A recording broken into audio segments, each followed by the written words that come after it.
On this episode of gCaptain Weekly, we take a look at the market. We examine the uptick in container and bulk rates. We talk about secondhand ships for sale across the fleet. We talk about a series of accidents that have taken place this week, from the salvage of the Golden Ray to the grounding of a car carrier in the Chesapeake, to the fire on board motor vessel President Eisenhower, to the ramming of a tanker off the port of Qingdao. We then talk about the plight of mariners, with new rules being imposed by Singapore on crew changes, and negotiations by the ITF to increase the wages for mariners. And then finally, we take a look at the cruise industry and the recent CDC ruling that may see the resumption of the cruise ship industry back in the United States on this week's gCaptain Weekly. Welcome to this week's episode of gCaptain Weekly. I'm Sal Mercogliano, Associate Professor of History at Campbell University and a former merchant mariner, also an instructor in maritime industry policy at the U.S. Merchant Marine Academy. Joining me on this week's gCaptain Weekly, as always, is the captain and CEO of gCaptain himself, John Konrad. John, welcome aboard. Thank you, Sal. Appreciate it. How's your week been? It's been busy. It's finals week at Campbell University, so I've been grading finals, and so in the midst of everything grading, I'm here with you to do a gCaptain Weekly. This is my diversion. So you're getting me. But you took your whole retirement portfolio out and put it into shipping stocks, so you're up like 10% this morning, right? Exactly. Everything into shipping stocks and everything out of Bitcoin and Doge and everything like that, because those cryptocurrencies will kill all of us eventually. So. Before we jump into it, always take a minute and we'll talk about one thing is if you enjoy the gCaptain Weekly and you enjoy our broadcast, please subscribe, go ahead, hit the bell so that when new videos come out, you'll be alerted to them, and also give it a thumbs up so that we can share gCaptain Weekly with more people out there. So John, let's go ahead and jump in here. Let's talk a little bit about what's going on in the market. And I was interested in this week, there was a whole series of stories that came out, share them here very briefly with everybody. We saw this story come out about Maersk upgrades its full year guidance by billions, which was just billions. I know billions is just an amazing story. And then there was another one that came out about ONE and their increase in profits over the past 2 quarters, which was just, in the 3,000% margin. Talk about the 2-year profit bonanza for ocean carriers that's going on regarding freight rates. We also had a story in here about the Baltic dry index hitting new levels not seen since 2010. And then finally, this issue, which I really found another one interesting too, it talks about the summer of sold out ships, the fact that secondhand ships are going at just a phenomenal rate right now. So I thought all these stories were really interesting, but I thought maybe we can take a second and have you kind of contextualize those for us and talk a little bit about what your take was on all these stories, starting, wherever you want to start with the Maersk story, for example. Yeah, absolutely. At first I want to say, thank God. It's been like 12, 13, long years. We started gCaptain 2006, 2007. Sounds like a great time to start a shipping I quit my job because we were rolling in money from advertisers. I was like, I had no idea how profitable this could be. Then 2008 came and everything crashed. And, it's been a struggle, not just for gCaptain, but all these shipping companies for the last 12 years. And it's like, this is time. And then, as we've talked about before, every time shipping rates go in, the banks flood the market with money, and then there's a flood of new orders. Then the shipyards, and the shipyards can build an unbelievable amount of ships really quickly now in Korea and the new yards in China. So they flood the market and everything goes down. This happened a few years ago. It's happened a couple times in the last 10 years, but now with the new IMO 2040, 2050 regulations, no one's sure, and they're not jumping to build new builds, which is great if you are in the shipping industry, you're a mariner, you're, a rising tide lifts all boats. And, this is really coming on the back of 2 things. One is the world economy, the reopening. People want to buy more stuff. They want to travel more. And it's really, fiscal policy here in the United States. We've gotten several stimulus checks, and people are going out and they're buying things with their stimulus checks. And 90% of everything that they buy has to be brought in on ships. And then you have this $1 trillion infrastructure plan, which is promised, and not just here, but worldwide. Well, where does the cement and the aggregate for all this infrastructure come? It comes on bulkers. And that's, first it was the container ships that went up.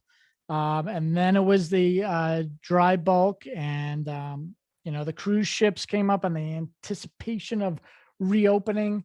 And now the tankers are starting to move a little bit and some of the LNG, but it's just phenomenal. And we showed a little slide last time. Everyone says, "Oh, I missed the boat. I missed the boat last week." And man, some of my stocks are up 11% just today. So if you had gotten in last week, you'd be up 10, 20% in some of these stocks. We also had the Federal Reserve come out last week, and the Federal Reserve's been flooding the market with money, and they basically issue money to banks for basically free. They're near zero interest rates, and that lowers the interest rates. So people refinance their houses and take that money out. It just creates a lot more money. But the problem with issuing all that money is inflation, right? Everything becomes more expensive. So when inflation hits, the Federal Reserve has to stop printing money. Well, I don't know what part of the what space cadets they have working at the Federal Reserve now, because they came out and they said, "Oh, inflation's not a problem," is what they've been saying for months. And I don't know if you've been to the supermarket, but it's like my butter costs 20% more. I mean, Right. Everything is 10 to 20%. I mean, the gas is 10% more from Friday. Yep. So they came out and for the first time they admitted, "Oh, we're going to keep rates low, but this inflation is transitory based on transportation and other costs." And then Warren Buffett, the best investor of all time, I think he's second or third richest man in the world right now, Berkshire Hathaway. He came out yesterday, had the annual meeting, and basically laughed the Federal Reserve off the stage, said inflation is here to stay. Things are going to get more expensive. Right. And we're seeing the first quarterly reports come in for quarter one coming in from a lot of companies right now. And as you mentioned before, I mean, the container liners, the ship leasing firms, man, you talk about the ship leasing firms right now, their stock is booming right now. A lot of them going up. And like you said, the bulk going up. And right now, if you own a secondhand ship, I mean, right now they're wanted. I mean, there's just not enough room, for goods to get on ships. And so, if you have a container ship, we saw Matson charter a vessel for the U.S. to China run, for example. We're seeing everybody grab as many ships we can. We're starting to see some orders come in. We know MSC just placed an order, not for big, ultra large container ships either, but for, some large ones, but not the huge, massive ones. But I think you're right. I think the big issue with everyone right now is IMO 2020 and more importantly, IMO 2030 and 2050. There's a lot of stories coming out about wastewater dumping from scrubbers too. That's going to be a big issue, I think, coming forward. The push and the issues associated with low sulfur fuel. But I think right now, like you said, the market, if you go back and look beyond just the 1 year, 5 year, and you go back to that 2007, 2008 period prior to that, and you see where those stocks were back then, we're nowhere near where they are right now. Like you said, this is just a slight little uptick right now. So the potential is there, I think, for a lot of people to get into these markets right now and make some money. I think right now is why is inflation so potentially great for the shipping companies? Well, I mean, because again, if you got these huge loans on ships and everything like that, I mean, it sets the price. If all of a sudden, everything gets more expensive, but your loan is now going to be worth less, basically. It's the same price, and right? You can charge your customers. Yep. It's an excuse to charge your customers more, right? And your loan does not. So a lot of the smart investors around me are going out and buying real estate because that loan will stay the same for 30 years. Yeah. But hopefully their salaries will increase with inflation. Well, and this is what's killed homeowners all these years is because inflation hasn't been. And so, you bought your home and really inflation has remained this, flat. I mean, because of so much money being dumped in by the Federal Reserve. And that's why a lot of people's homes owners, are having issues. But shipping is the same way. I mean, it's a fixed asset when you have it. And again, if you can amortize those costs across the 15, 20 years of a vessel and you're paying the original price, but meanwhile, your increase in income is going up due to inflation, you're going to make money. And that's what these companies are after right now. And we're definitely seeing, I mean, that report by Maersk was eye-popping in the amount of money they were talking about. I mean, revenue of $4 billion they were talking about. And it's just, and like I said, ONE came out with their report, and that was mind-boggling too, that they came out with from the last quarter to this quarter. And I think we're going to see that across the boards. They're talking about Los Angeles not clearing the backlog in port until the summer at the earliest right now, even though they're being optimistic. Other people are saying there's no way you're clearing this backlog anytime soon. So $10,000 a container to China is like set, and people are offering 15. One guy offered 20 just to prioritize because he needed the goods, and they're like, we don't care how much you pay, we have no room for you here. Right. Hey, well, and then you get the issue of the empty containers and American exports. We can just put them on an airplane, right? That if we talk to our military, who's getting rid of our landing craft fleet, the Army, our good friend. Well, don't forget Space Mike did say that wants us to mention that. Mike Carr, right? It's fine that we get rid of this landing fleet because we can just go in on helicopters, right? Right. Well, again, you're not moving anything by air except for a small percentage of stuff. But then you get, again, you have the U.S. military talking about crazy things like delivering cargo by space. It's just, it's again, the cost to move a pound of cargo increases astronomically the minute you take it off the water, put it on land, go into the air, and then go into space. So it's an amazing 100 times, right? 100 times more expensive. It's a ridiculous concept that they get into. But I think right now what you're seeing is in the ocean markets right now, and in the carriers right now. They are flush with cash. That's one of the things we're seeing right now. They are flush with cash. They're going to sit on those profits. They'll buy back stock.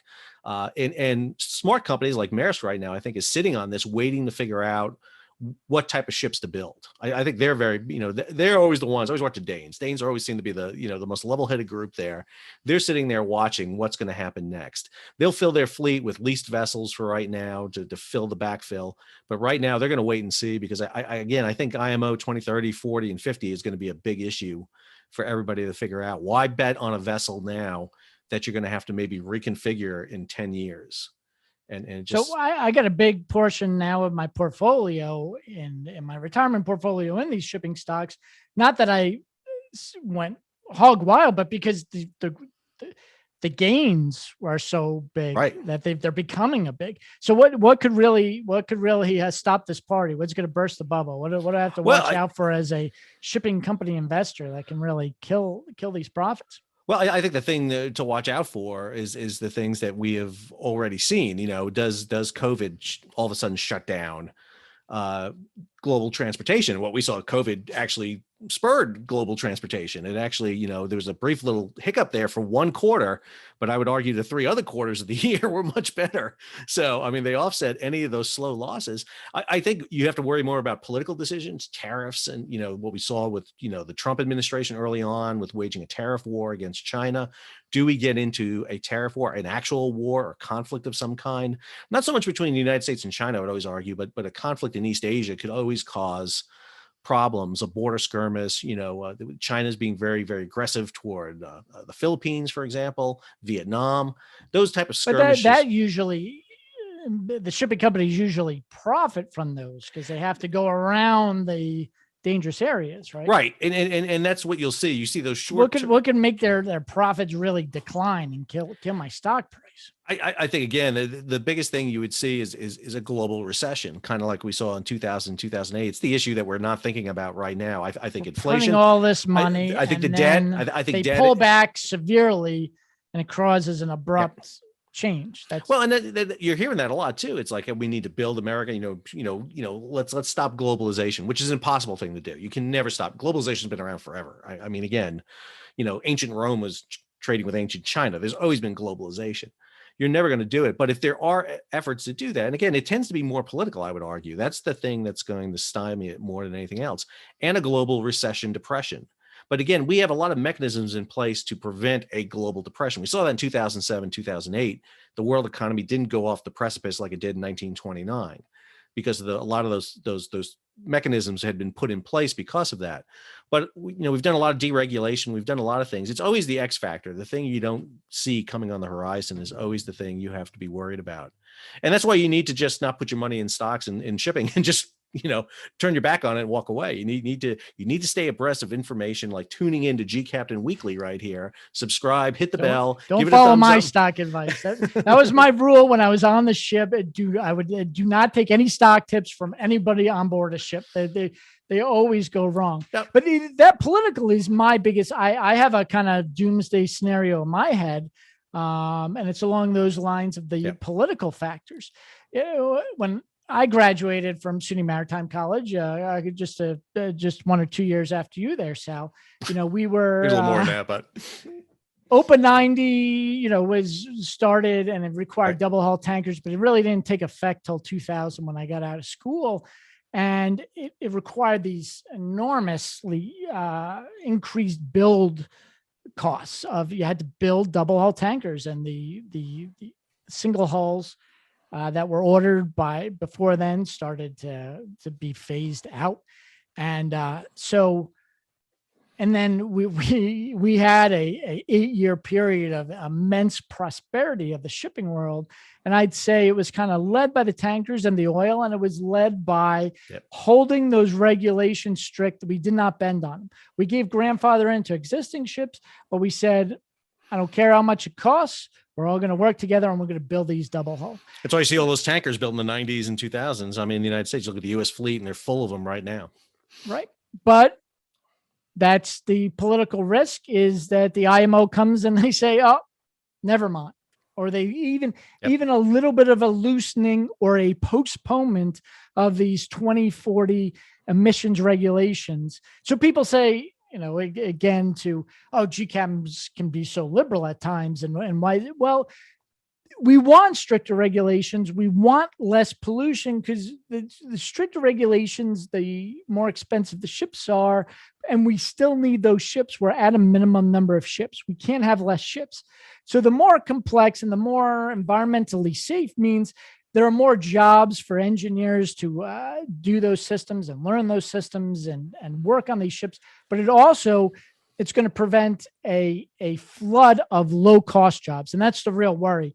If they suspend these regulations, you're going to have a flood of very low-cost ships being built in China, and those jobs will skew towards countries that have lower educational standards. So as a U.S. mariner, I'm going to be negatively affected, and not just U.S. The Philippines has excellent. I mean, they really have a high standard of education there. India too has some excellent. I mean, there are countries, and if you've invested in education and then the standards of the ships get lowered, well, you just wasted your time learning all of this new equipment and regulations that are now extinct.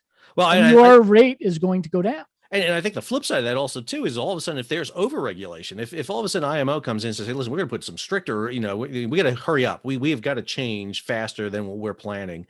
And so IMO 23 is even going to be more restrictive. That could kill trade all of a sudden. If now all of a sudden port state controls will not allow vessels in that don't have certain emission standards, that could conceivably slow down the flow of goods, narrow the amount of vessels that are available out there, restrict, constrain trade. And that's potential too. I think that's out there. It really depends on the regulations. And like I said, it's so much more than just the market. It is. I agree with you. I think it's political more than anything else that's going to constrain and really impact things. And the issue you have always with shipping is it's international. So you can have regional issues, if the Egyptians decide tomorrow to close the canal, or if Singapore shuts the Malacca Straits, or, anything happens, all of a sudden you can now all of a sudden have this impact again that you don't exactly see. If somebody's, OPEC stops flowing oil out of the Persian Gulf, man, all of a sudden oil prices, change dramatically. But for shipping, the oil market dries up because there's no oil to load. So I think all of those are factors to come in there. Let's jump over to the next set of stories, John. So, because I thought there was a couple of great other stories in here. So again, going into talking about accidents and issues, we've got a couple of stories in here. So we've got the ongoing issue with the Golden Ray salvage, which I think is in itself you gotta be careful with what word I use here, but it's just not great in many ways. There's a video here in this story showing cars just rolling out of the hull into the water, dumping in there. And none of those vehicles have been drained of fuel. The batteries are in there and they're just going in the water. And it's just abhorrent for me to see that happening, because this is just going to be pollution on a grand scale down there in Brunswick, Georgia. Even though they get a boom up, it's the pollutants and chemicals and plastics are getting in the water. We had an issue of a car carrier going aground off the port of Baltimore. Fortunately, it was very, very, very minimal. They were able to get it off very fast. We had a fire on board a U.S. flag vessel, the President Eisenhower, off the coast of California. Santa Barbara nearly went aground off the southern coast of California. Fortunately, a tug came racing out of Port Hueneme, was able to get a line on it, able to get it back out into the Santa Barbara Channel, and then she was towed into the port of Los Angeles. Matter of fact, she's just right now going pierside at the APL terminal to offload her containers. So obviously the engine room fire was fairly severe enough that she's going to have to go in for repairs. And then we had a collision earlier the week out off the coast of China. A oil tanker, A Symphony, got hit by a cargo ship in fog and had a fuel leak on board. And they're in the process of getting that fuel off right now and making the vessel secure. So I got a lot of questions about this when I did a couple of stories on the President Eisenhower, because I thought it was a really interesting story. I thought it was a great story for a couple of reasons, not the least of which is I talked about the fact that every mariner is a firefighter. There's no room of error. You can't call for help. So you've got to fight this fire. And then, the image of a tug racing out to prevent the vessel was just a few miles. I mean, it was very close. I mean, we would never know this if it wasn't for AIS and people reporting things today, thanks to social media. You would never know how close Southern California came to, having a massive container ship wash up on the pristine beaches there off of Santa Barbara. And I think that was some great seamanship. It was some great work by the crews to do that. And then you have this collision out in the middle of the East China Sea, where a ship literally just T-boned the A Symphony in fog. I mean, the A Symphony was at anchor. She wasn't doing anything and just got squarely hit by a ship that, didn't see her. And unfortunately, that happens more often than people think. So I was going to get your take on these accidents. Are we having more accidents, John? That's why I keep getting asked a lot. We are having more, and there are a few reasons. One of the major reasons is this crew change crisis, which you're going to go into, new restrictions based on India and so forth. So we are not out of the woods at the crew change crisis or lack of investment in technology. There are a lot of factors that are coming in, and obviously a lot more pressure to get these ships into port. It's a whole bunch of factors coming in at once, and then luck plays into it. You and I both were on every media outlet during the Suez Canal, and they all asked us how rare is this, and how long will it be before the next major ship incident? I said a couple days, maybe a week. Next week, it should be next week. It's about one a week, and probably won't happen within the camera range, so you won't see it. But I mean, we average one major ship incident, total loss, major fire, things like those, sinkings about once a week. Yeah, and, I mean, there was a container ship loading in Ho Chi Minh City in Vietnam that capsized at the dock. I hadn't even talked about. I mean, again, there's so many incidents that happen on a daily basis, let alone a weekly basis. But go ahead. I'm sorry. And I want to talk about the Eisenhower specifically, and I'll let you fill in kind of what happened on the ship and the firefighting, because you are a firefighter and that's your expertise. But I want to talk, that happened in my backyard. Now I live in Massachusetts, but I started gCaptain just north of Santa Barbara.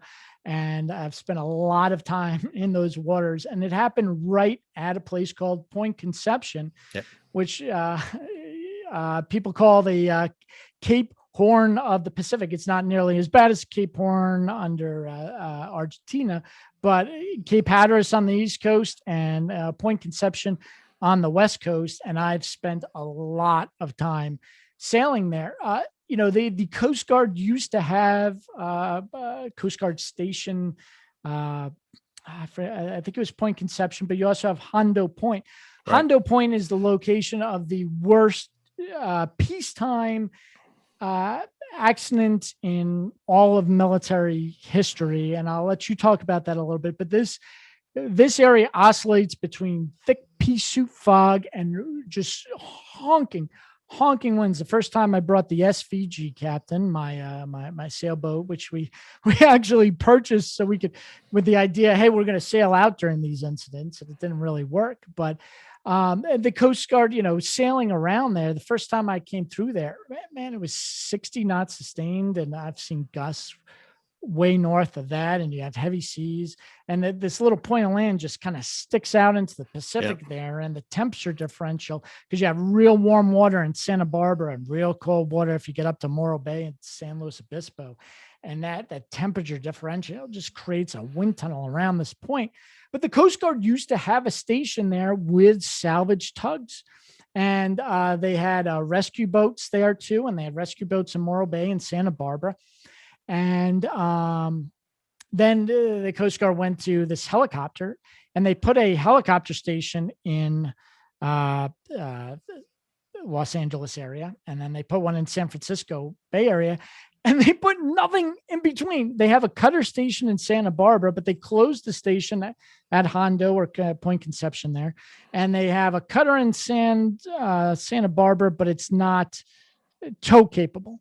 And then the government, because you had all the drug runners coming in, poured tons of money into the local police force at Santa Barbara. I mean, tens of millions of dollars.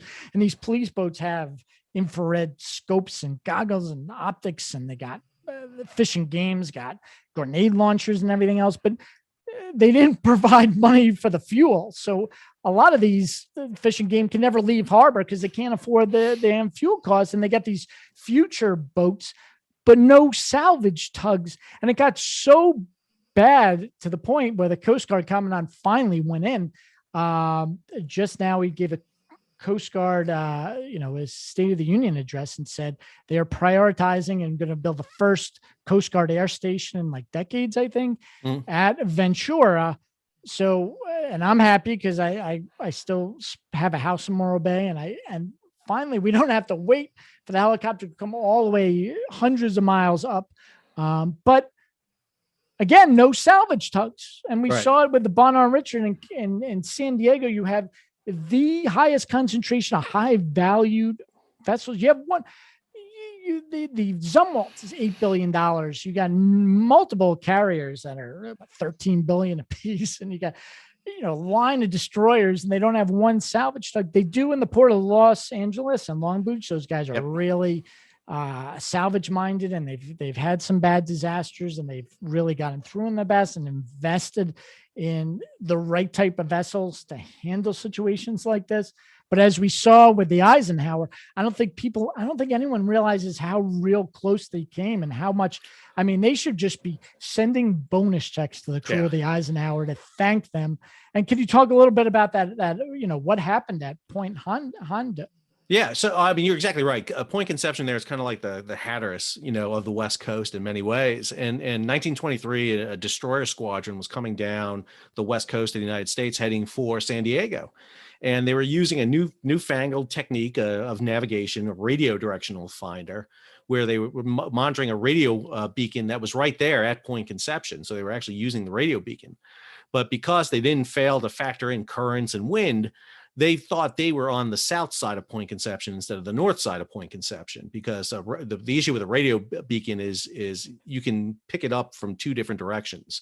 So you can pick it up on 180 degree mark. They thought they were south of Point Conception. They're actually north of Point Conception. And this destroyer squadron turned left like they're heading into the Santa Barbara Channel, and they weren't. They were heading right into Honda Point. And 7 of the 12 destroyers ran aground. I think like a dozen or 2 dozen sailors died. It was absolutely horrific.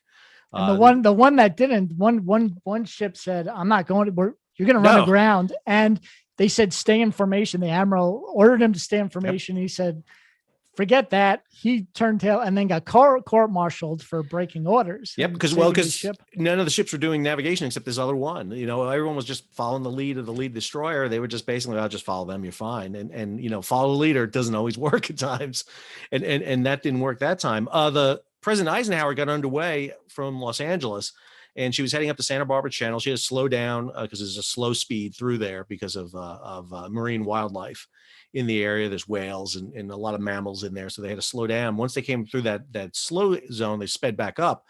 And then a lot of military zones. You have Vandenberg Air Force Base where all the SpaceX right there. And a lot of operations right there range around Santa Catalina Island and that whole area right there. But about 3 a.m., she reported an engine room fire. We don't have a lot of details. And again, this is me hopping on American shipping firms and shipping firms in general, I should say.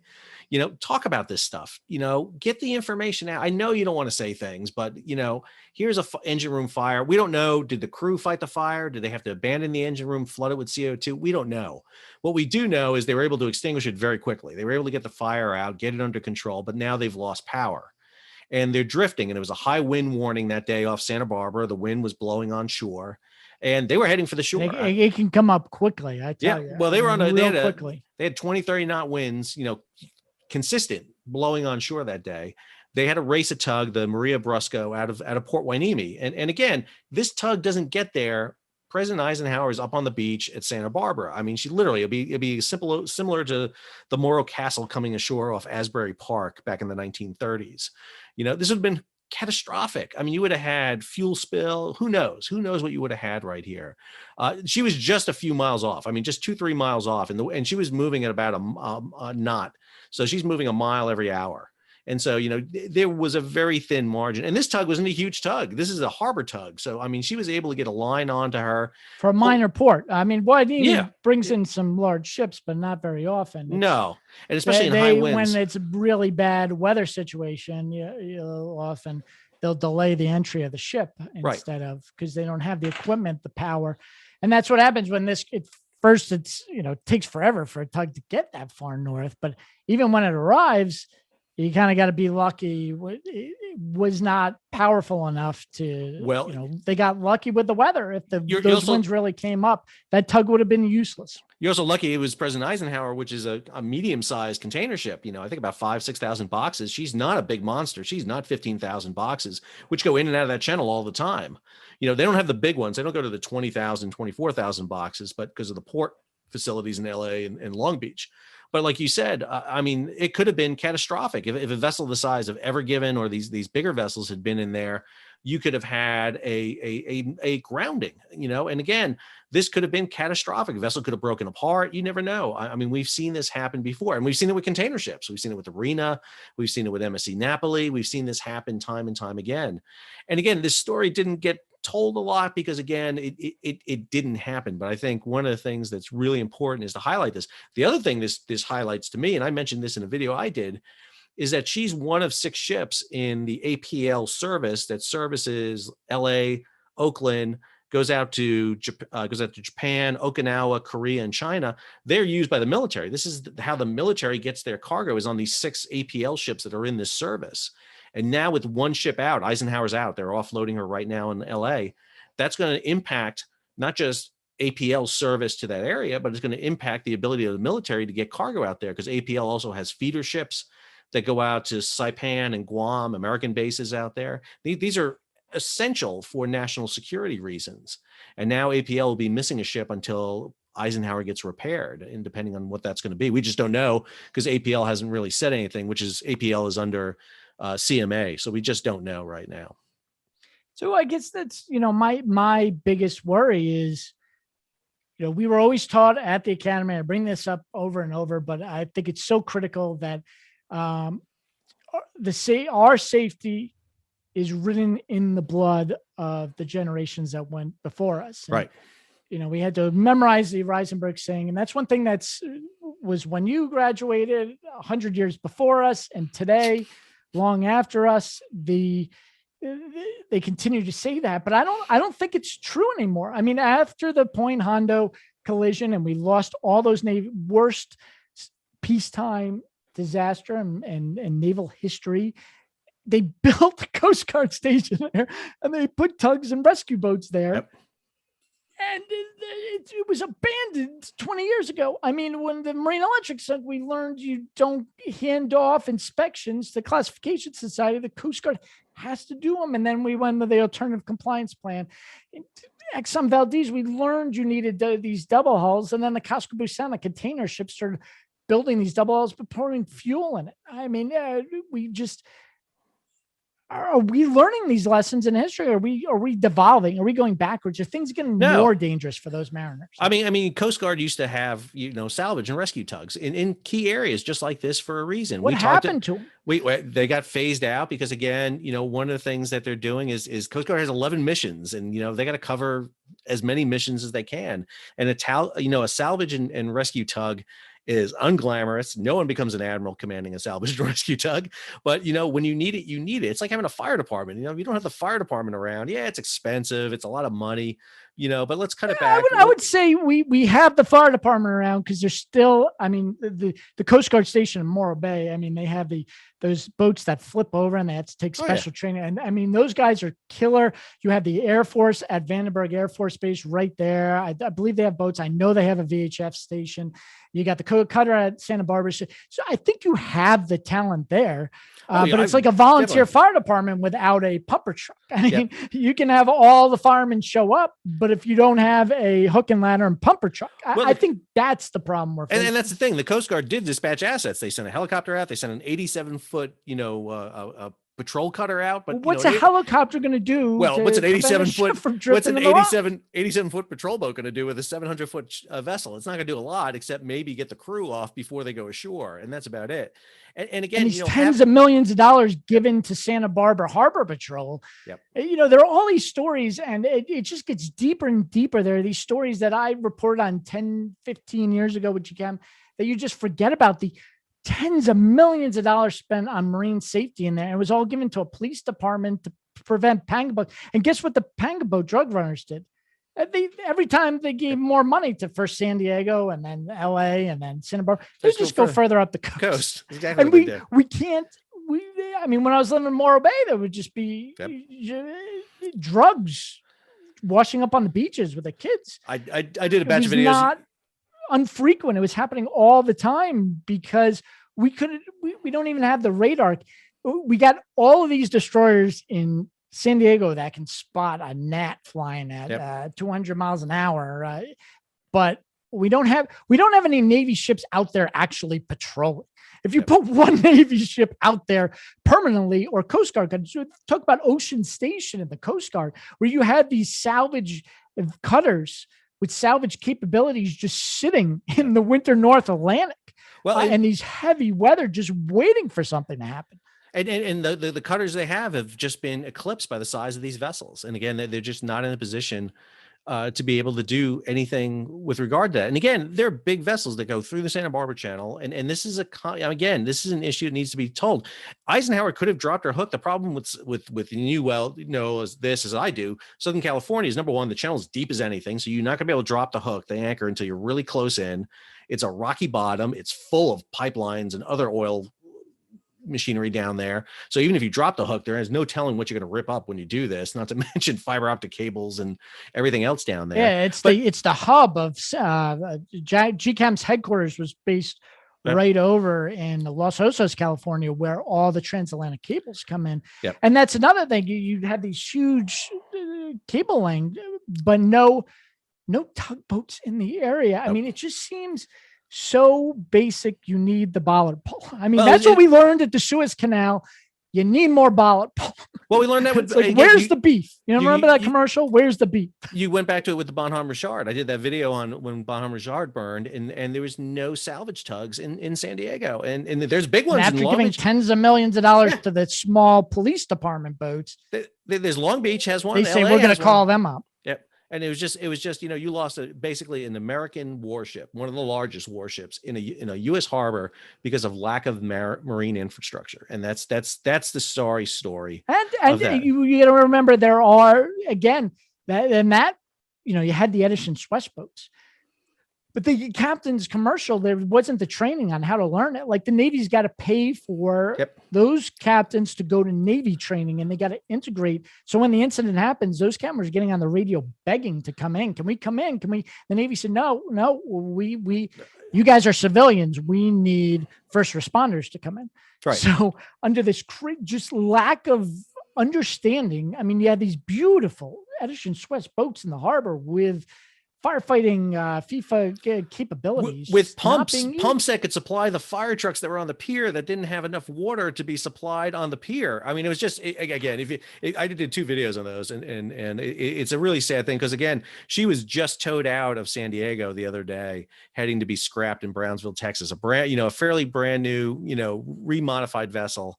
And she's going to Brownsville after, midway through her life, after a huge restoration. She was about to become a carrier for the F-35s, and now, billions of dollars lost. Fortunately, no lives were lost, but just me starting on the F-35s. I know. Let's talk about this other issue, John, because we talked about quickly. They say, really quickly, they say it's an expense thing. But one thing that boggles my mind is, and I haven't checked for a couple of years, but at least 2 years ago, they say, oh, we can't afford all this. The Coast Guard can't afford. Yeah. Yet anytime someone's lost at sea, they not only send the helicopters, but they say C-130s, which are extremely expensive. The hourly maintenance cost on a helicopter and C-130s is ridiculously high. But here's the thing. Coast Guard doesn't have a UAV drone program. No. I mean, you got the Navy with the most advanced drones, and they've had it for 20 years. You had the hub of Aeromech was based out of San Luis Obispo, right around from this point of conception, the hub of technology at Cal Poly University of aerodrone technology. And I think when the Coast Guard needs it, I think they have 2 cutters with test UAVs on, but when they need a UAV, they got to call Customs and Border Patrol. And half the time I hear that Customs we're busy looking for refugees on.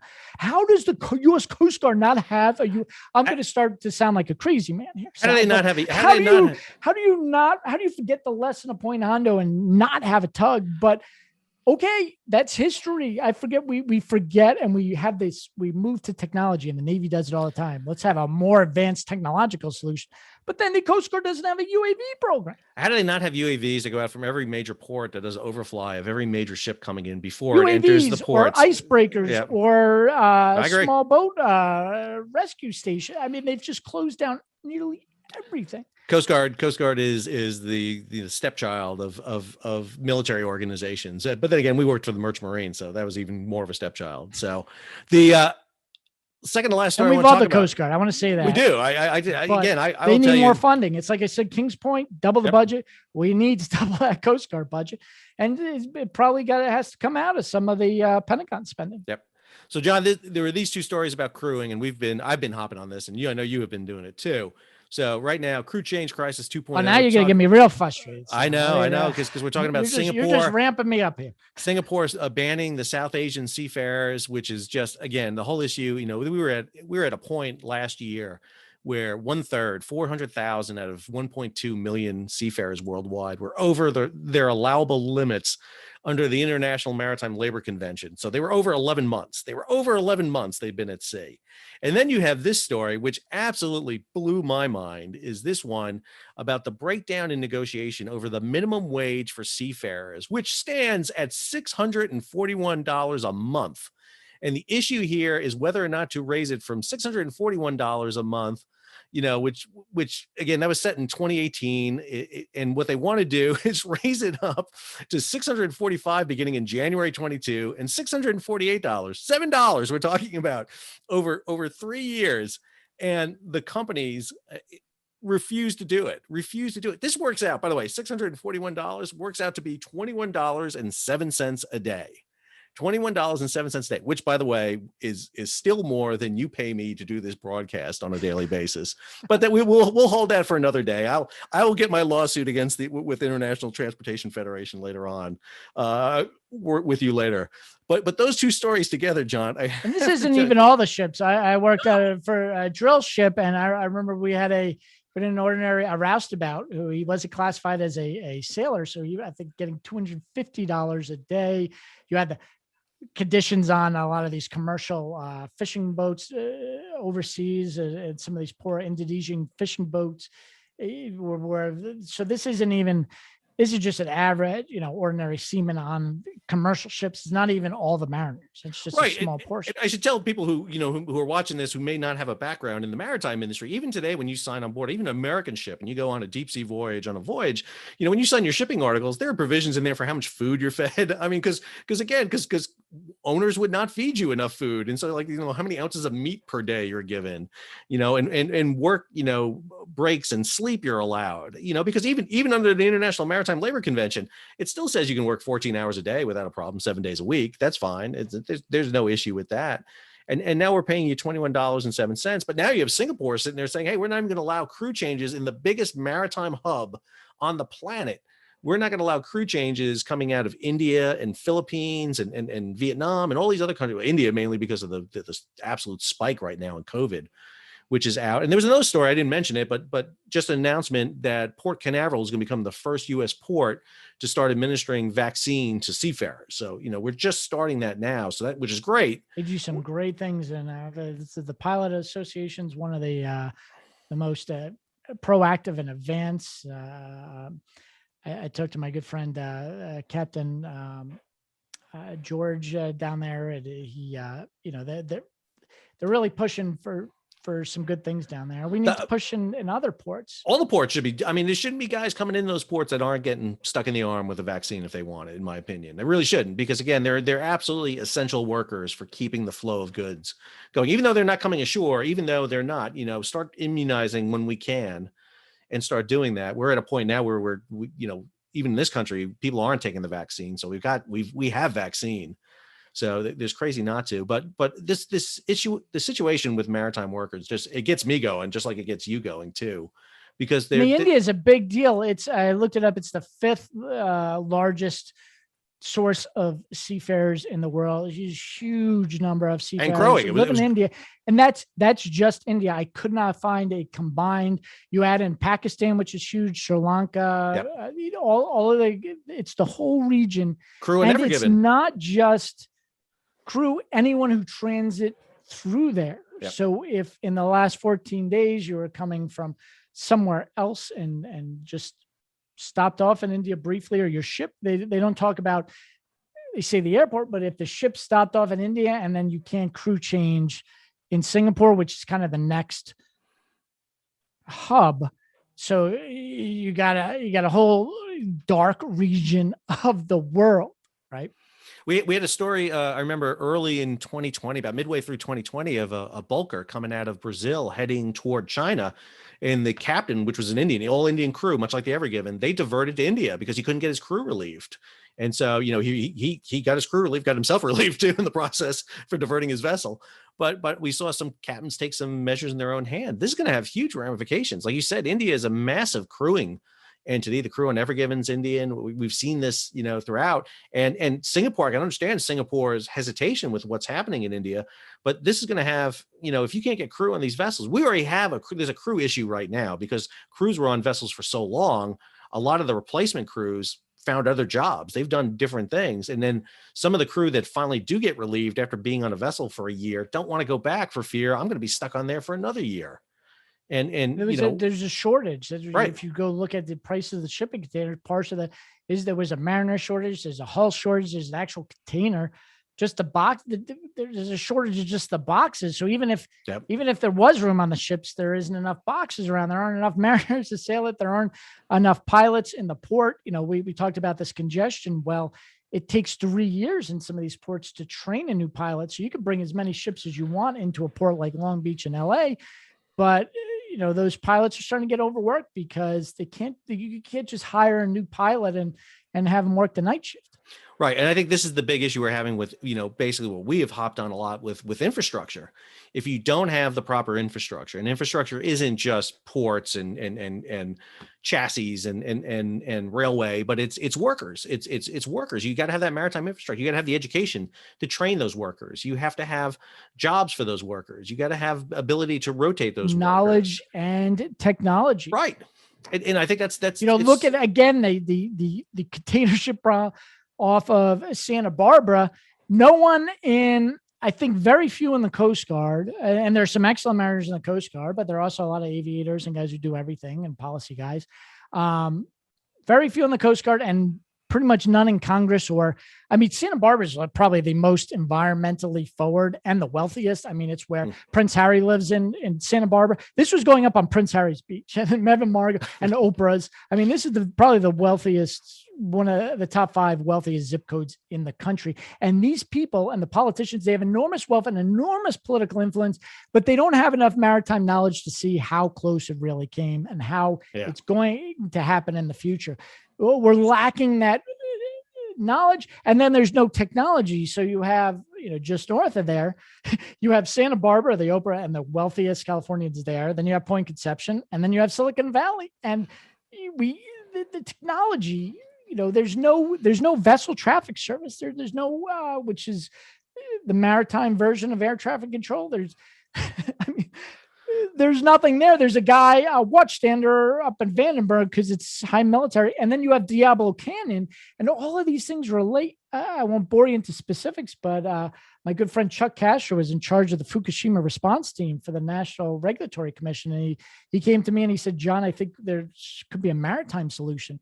And I said, what happened was that earthquake killed the pumps and there wasn't enough water for Fukushima. So what you do is you get a fireboat, a salvage tug, and right there on the ocean buoys. They go out to the ocean when the tsunami buoys come in, and they come in and they plug in. And he said, John, I talked to physicists and nuclear engineers around the country, and out of all the ideas, I'm leading with yours. And I said, that scares the hell out of me, Chuck, because it's such a simple. We learned that lesson in the 1908 earthquake, when the first fireboat ever built came back in and provide pressure so we could beat back the fires on wharf and the whole city escaped. So when you do the Bonhomme lessons we learned already, you do the Bonhomme Richard. I mean, they were literally dragging. And the NRC, sorry, I don't mean to cut you off, but Chuck said, we're going to do this. We're going to lead. This is going to be the top thing of the regulatory report. I said, great. So we're going to get this tug. He goes, no, it's the NRC. We're got so much red tape. It's going to take 20 years. Well, it's been 10 years and I've heard nothing about it. So you got this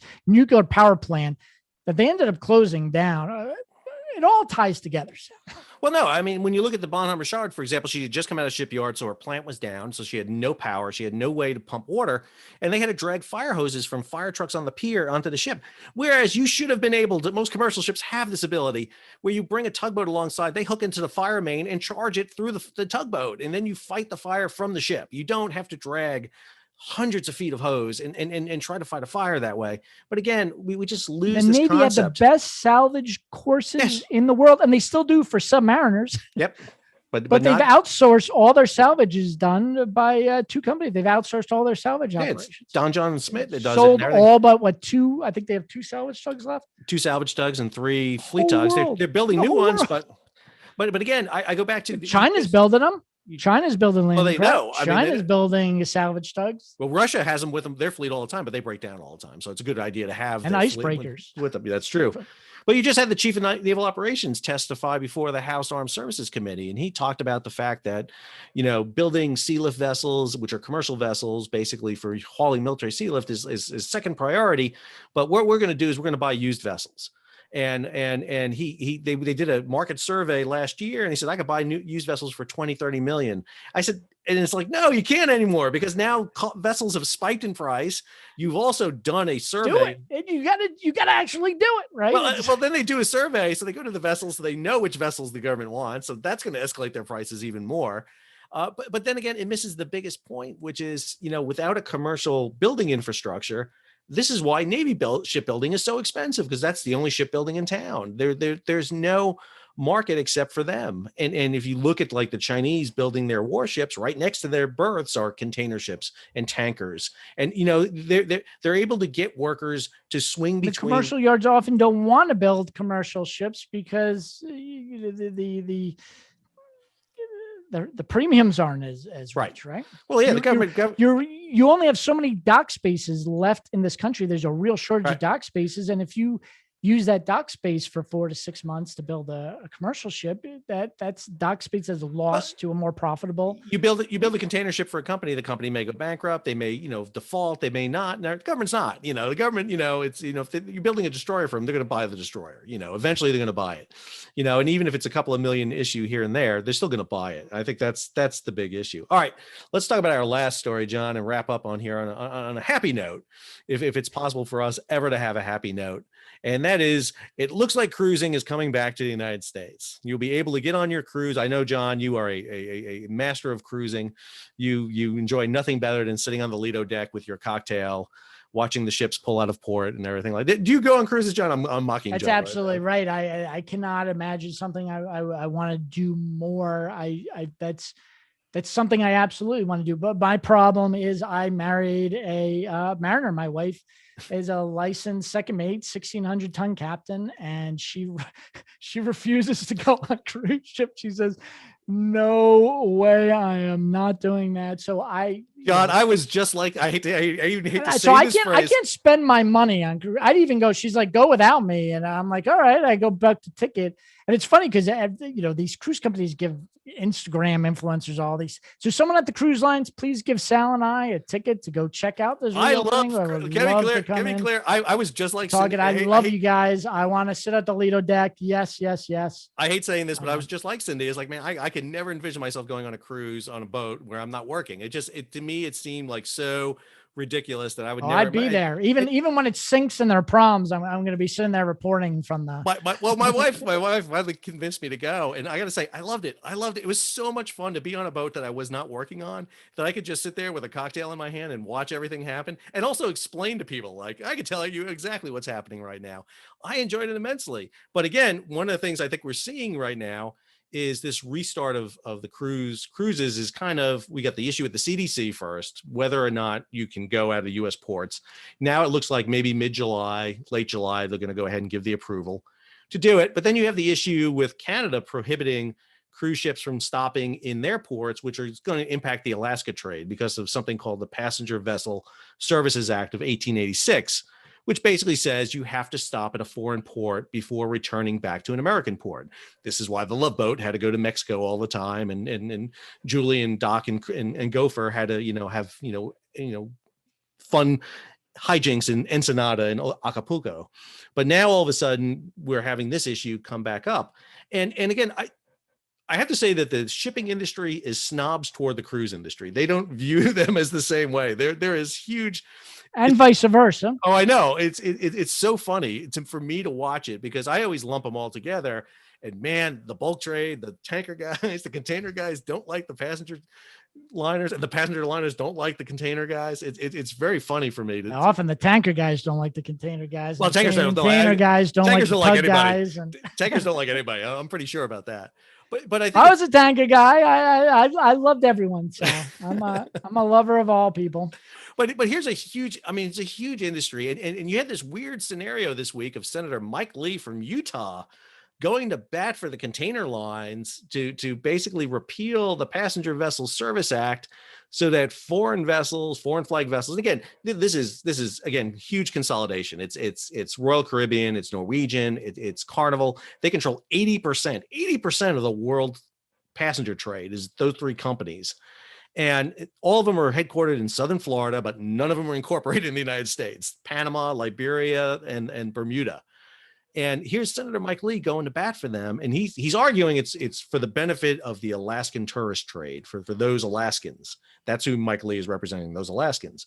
But in truth, this is just a huge benefit for those cruise lines. Now, yes, they hire a lot of Americans, port captains, operations people in the ports.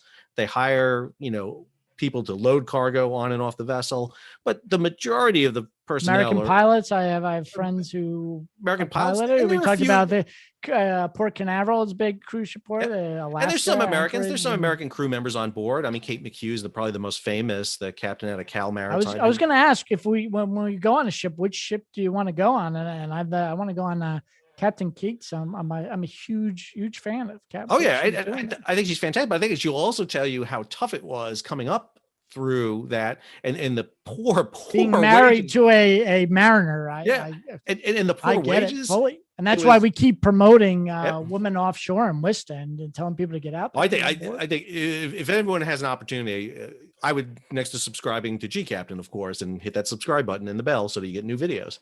But go over to Kate McHugh's YouTube page, and I think it's great. She does great. She gives you the inner workings of being on a cruise ship. Just so many little details, and not just YouTube, but her TikTok. Oh yeah, Instagram accounts are just. Although her cat does bother me a lot. She's got this. You don't like the cat? I don't. That cat does not. Doesn't. No, just a hairless. I forget you what kind could of be cat. Dr. Evil. You have the bald head. You get the cat. All you need is the Nehru jacket. And then And 1 billion, and I could be just like the Egyptians too, with $1 billion. Captain Kate, if you see this, please, we would love, even if it's not a full cruise, just come down a night on board, and Yep. I'm gonna bring the Nehru jacket. You bring the cat, and we'll have a little photo shoot. I could put up with the cat to meet Captain Kate and talk to her. I think she's fantastic. But I think the cruise industry again is another interesting element, because we talked about that, the cash on hand of the cruise. I just looked at the stocks the other day. And yes, they've had a terrible 2020. If you look at the stocks, I mean, just absolutely came off the cliff. They've been bleeding cash left and right. You talked about the story the other week about $24 billion going into Carnival, the Financial Times story, which I thought was incredible. But if you look at their cash on hand, their last quarterly report, they still had $9 billion cash in hand. So, I mean, they're ready to roll. They just keep issuing new stock and people keep buying it because they think they small investors, particularly like the Robinhood, smaller guys, retail traders. Yep. They think that everyone at the end of this, there's going to be a lot of pent up demand, and cruise lines like the other have this advantage where they can increase rates. Yep. And they can make it a lot more expensive. That's why we gotta talk to so Carnival. Get us a ticket there now, because we can't afford it on this small salary, especially the salary I'm paying Sal. I'm not even getting the ITF wages there for minimum salary for mariners. But I think it's also an indication too. I mean, there was a great story I read the other day about there's only 2 ultra large crude carriers left, for example, out in the fleet. And so I'm wondering, whether or not the American fleet. Well, just in the world, operational, basically 2 ULCCs left. And I'm wondering, because the big issue is whether or not, do container ships get smaller? Do we go away from the ultra large container ships?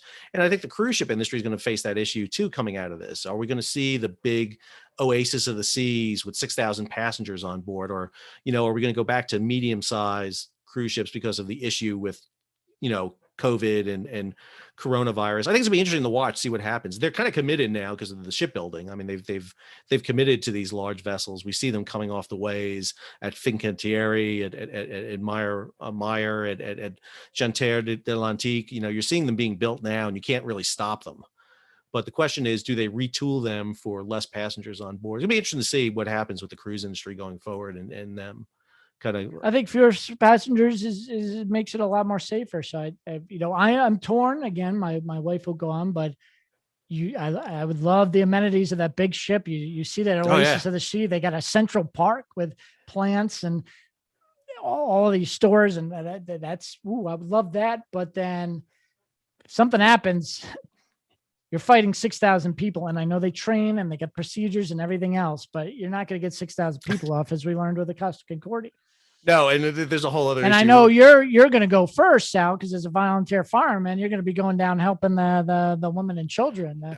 My plan is you got to listen to what Winston Churchill said. He only goes on a certain country. I won't say, but one of your heritages, cruise ships, because they don't believe in this women and children nonsense. So he never went on a British cruise liner. My plan for I could totally see you running down and rescuing those people, and you're not going to make it out. You're going to be one of the last of the 6,000. I have you misjudged me, John. You misjudged me immensely. I have a plan when I go on board a cruise ship. The first thing I locate is where the EPIRB is, the emergency positioning indicating radio beacon. You're taking it for your. And I'm going to put that under my arm, and then I'm heading to one of the life rafts, which I know how to launch thanks to my training from SUNY Maritime College.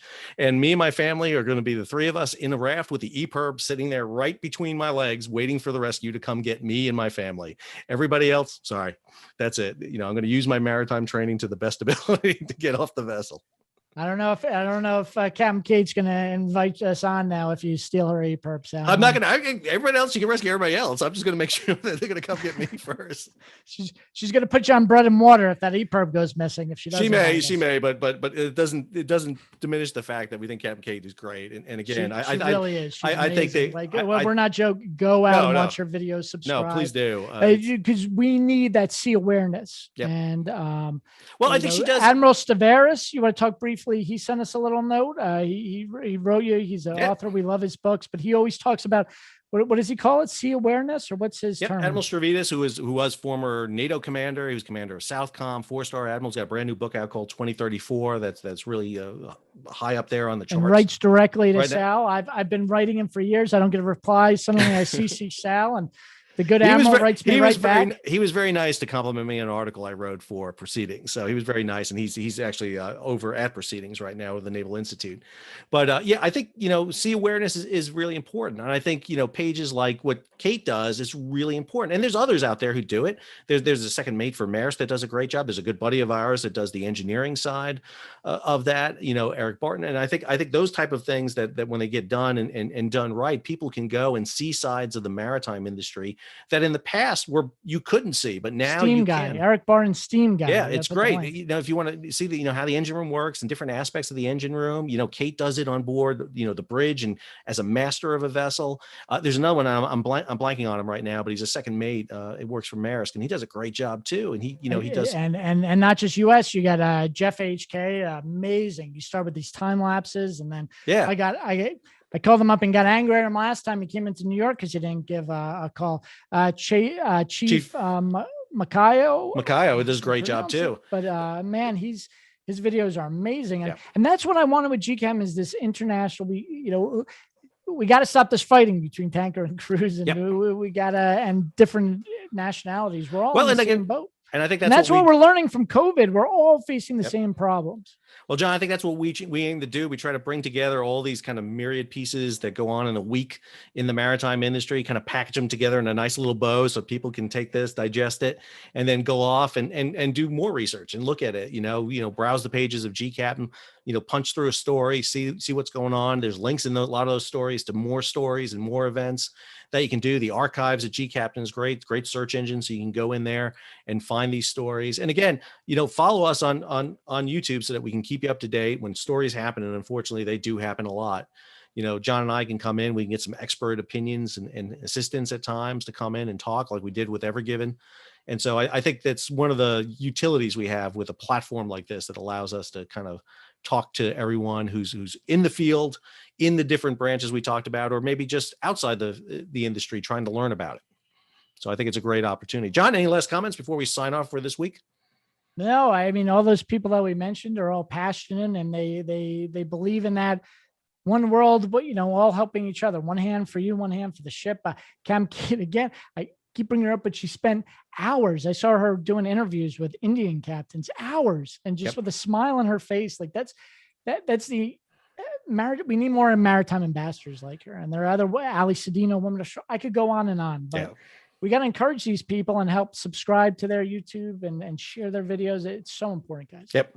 Elevate them up because I think that's the amazing thing and that's something about the maritime industry I love is diversity and diversity across the board. I'm not talking about race. I'm not just talking about gender. I'm talking about occupations, backgrounds. Just it's an amazing. It is as international as a world forum as you can find international shipping. And I think it's such a tool because it links us all together, and it's the link, the bridge that allows the world to progress. And when something happens, as we saw with Ever Given, it can be easily disrupted. But again, one of the things about the shipping industry is it overcomes, it adapts. It's hard to stop water. and that's one of the things we see. Well, John, I appreciate it. It's always great to catch up with you and talk to you. And we will be back next week with another episode of gCaptain Weekly. Until next week, I'm Sal Mercogliano. That's John Konrad. We'll see you next week on gCaptain.